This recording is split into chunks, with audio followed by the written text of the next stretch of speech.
So I'm the Chief Scientific Officer and one of the co-founders of Optimer Group.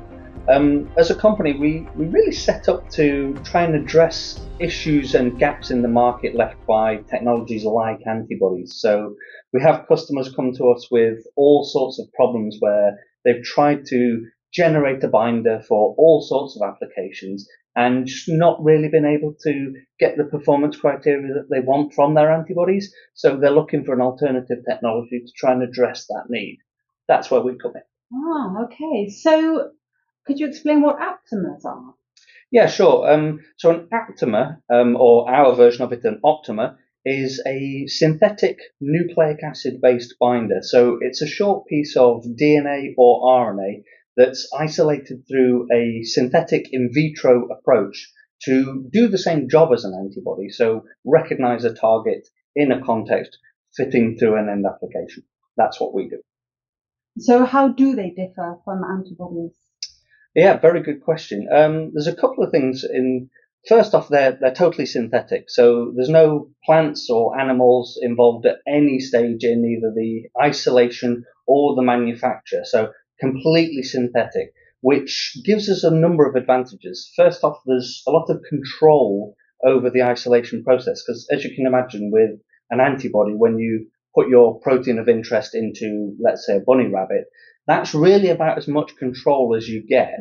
Whereas with an in vitro process, you can control everything. So we can select them under particular binding conditions, and we can adjust the performance criteria. So if we want to bind to one target but not another, we can build that selectivity into the isolation process. You just can't do that with antibodies. So we get a lot more selectivity. Because you mentioned to start with that people come to you when they have a problem. Mm-hmm. Do you feel that there are areas where Optimers offer an advantage? Oh, yeah, absolutely. So as I mentioned, one of the advantages is in the way that they are isolated. So we can build in specific criteria, so cross-reactivity or selectivity. We can, to an extent, adjust the affinity of them. But also there's advantages in terms of their manufacture. So as I mentioned, they are synthetic. So you can actually produce them en masse. If you go to the right manufacturers, you can have Optimers made on the kilo scale. So the number of batches that you will be using in your work can be greatly reduced. And also because they're synthetic, there's a lot more control over that manufacturing process. So batch to batch reproducibility is a lot better. There's also advantages in terms of the size of an aptamer compared to an antibody. So antibodies and IgGs typically about 150 kilodaltons. An aptamer and an optimer can be anywhere from 10 to 15 kilodaltons. So about a 10th to a 15th of the size. So that gives a number of advantages when it comes to cells and tissue targeting. So aptamers and optimers can get into tissue sites that are just too small for an antibody to get into. The fastest that we've ever generated an optimer binder was 17 days. So in comparison to minimum of 6 months, often several years after you've gone through the process multiple times to generate an antibody. It can be an awful lot faster. Typically, on average, we would say it took 3 to 4 months to generate a binder, but then there's additional characterization that customers may need us to be involved with. So these are generally described, Optimers are generally described as antibody mimetics. So they're not only replacements for the use of animal-derived antibodies, they're also an alternative to actually using antibodies themselves. Yeah.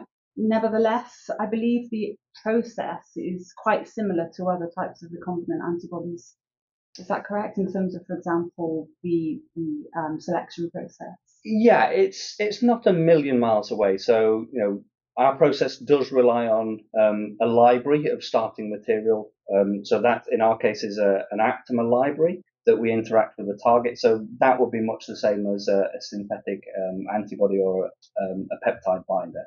So aptamer technologies were first described in very late 1989, early 1990s. So when they first were described in the literature, there were a few groups recognized the potential of the technology, and like a lot of people do, they immediately put a patent in place to protect the technology, which was fine, but that did kind of stymie the growth of the technology. So for the first 20 years, so until about 2010, when those patents started to expire, it was really limited to sort of research applications and an academic environment. In 2010, when those patents started to expire, then people started to look at the technology a bit more seriously and started to look at applications. So it's only really been mainstream or out there and available for about 14 years.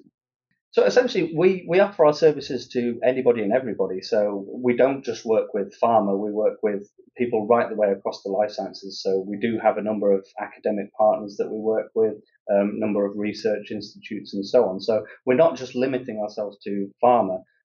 So we would say if people are interested in the technology, just to reach out to us and let's have a conversation and see what we can do.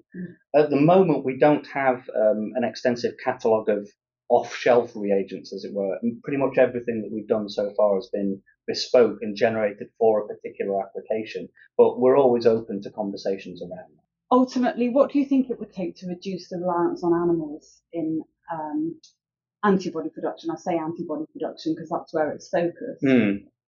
I think more education and awareness. I think there's a lot of history with antibodies. People have been using them for a very long time. They know them, they like them when they work, and they're just built into a lot of processes. So people are not often aware of the fact that, actually what is the history of this antibody? Where has it come from?